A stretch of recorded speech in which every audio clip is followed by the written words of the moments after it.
Good evening friends. और बाईपार्टाइट talks की जो नेक्स्ट राउंड की डेट है वो अब आउट हो चुकी है। मैंने कल जो वीडियो बनाया था आप लोगों को बताया था कि जो डेट्स हैं वो बहुत ही जल्दी मीटिंग के लिए आ सकती हैं, दिसंबर के फर्स्ट वीक में आ सकती हैं, क्योंकि जो एआईबी के स्ट्राइक्स थे वो कैंसिल हुए थे और सिर्फ उन्हीं की वजह से जो नवंबर में लास्ट मीटिंग हुई थी उसके बाद कोई भी डिस्कशंस नहीं हो पाए थे। क्योंकि अगर एआईबी अपनी स्ट्राइक्स के साथ आगे बढ़ता तो जो बाईपार्टाइट सेटलमेंट का राउंड था वो जनवरी में चला जाता। दोस्तों अब मैं आपको एक लॉजिक समझाने की कोशिश करता हूँ। इसमें आप देखो जरा कि एआईबीए की जो डिमांड्स थी जिनको लेकर स्ट्राइक्स थी वो थी आउटसोर्सिंग और adequate recruitment in public sector banks, जिसकी तहत जब सीएलसी के साथ मीटिंग हुई थी तो उसमें एआईबीए की डिमांड को उन लोगों ने एक बार में रिव्यू करने का फैसला किया था। अगर आप पिछले कुछ पुराने रिकॉर्ड्स उठाकर देखो तो वहां पर ऐसा कभी भी नहीं हुआ है कि एक बार में ही जो यूनियंस की डिमांड है उनको मांग लिया गया है। लेकिन अगर ऐसा कुछ किया गया है तो हो सकता है शायद इसीलिए किया गया हो ताकि जो हमारा पेंडिंग बाईपार्टाइट सेटलमेंट है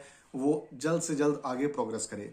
और अब पब्लिक सेक्टर बैंक के हेड के साथ जो मीटिंग होनी है फाइनेंस मिनिस्टर की और जो आईबीए के साथ रिव्यू भी है बाईपार्टाइट टॉक्स का, उससे पहले भी ये जरूरी है कि जो बाईपार्टाइट सेटलमेंट है वो किसी कंक्लूजन तक निकल कर आ जाए।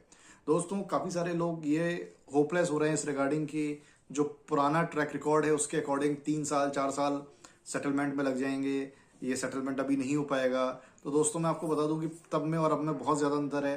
अगर आप तब के शेड्यूल्स को उठाकर देखो और अब के शेड्यूल्स को उठाकर देखो तो आपको जमीन आसमान का अंतर समझ में आएगा। अब जो नेक्स्ट डेट है वो है 7 दिसंबर और ये एक डिसिसिव डेट हो सकती है क्योंकि ऑलरेडी आईबीए के सोर्सेज से न्यूज़पेपर में आर्टिकल्स निकल चुके हैं कि मिड दिसंबर तक बाईपार्टाइट टॉक्स पूरे हो जाएंगे।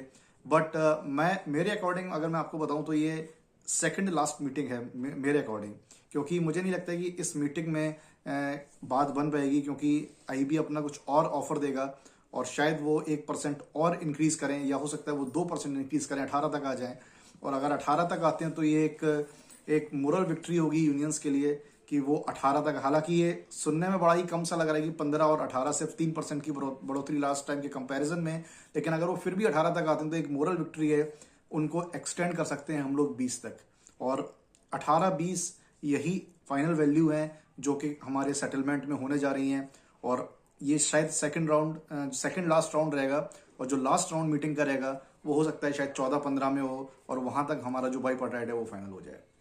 बहुत सारी चीजें हैं दोस्तों जो कि इस मीटिंग में कंक्लूड होनी है। 5 डे बैंकिंग को लेकर भी डिस्कशंस होने और फिर काफी सारे जो पेंडिंग रेसिडुअल इश्यूज हैं वो भी, बट सबसे इंपॉर्टेंट है 5 डे बैंकिंग और कितना परसेंट इंक्रीज होता है। देखिए दोस्तों लोड फैक्टर की अगर हम लोग बात करें तो 3% लोड फैक्टर तक आईबीए रेडी है और अब वो 3% से कितना 3.5 या 4 कितना परसेंट लोड फैक्टर लेकर जाते हैं ये डिपेंड करेगा। अगर 20% 22% होता है तो 4% लोड फैक्टर शायद हो सकता है, लेकिन अगर सेटलमेंट 18 या 19 करते हैं तो हो सकता है शायद लोड फैक्टर में हमें कुछ बढ़ोतरी देखने को मिले।